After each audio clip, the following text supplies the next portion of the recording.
এই যে সামনের বাইকগুলা যে তিনটা ত্রিকোণা ট্র্যাকের ভিতর দিয়ে যেভাবে যাইতেছে, এটা কিন্তু যাওয়া অনেকটাই রিস্ক। এটা যাওয়া উচিত না ভাই।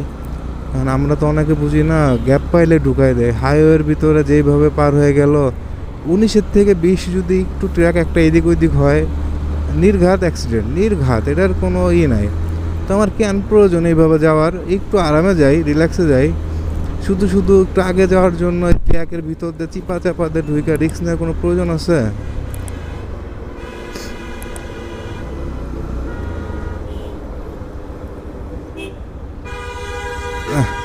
ব্রেকটা মারছে কেন?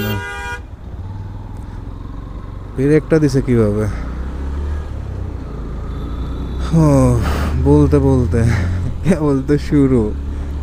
এই রাতের বেলা গেলে এই ঝামেলাটা হয় না। মানে লোকাল বাস থাকে না, অটো থাকে না, মানুষ থাকে না, যা থাকে ট্রাক, বাস, প্রাইভেট কার যেগুলো থাকে সব চিটাগাং, ঢাকা, চিটাগাং, কক্সবাজার, বান্দরবনমুখী থাকে। তো এই কারণে এত লাগে না, ঝামেলা হয় না।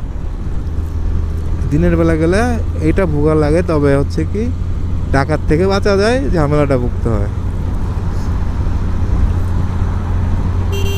যেহেতু হঠাৎ প্ল্যানে বের হয়েছি, একাই যাবো, এই কারণে কাউকে পাইও নেই, আর ওইভাবে কাউকে বলার সময়ও পাই নাই।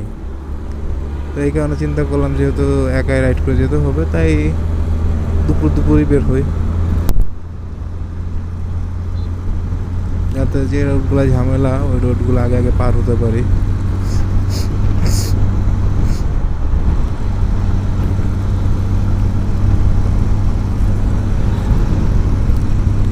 আর এইবার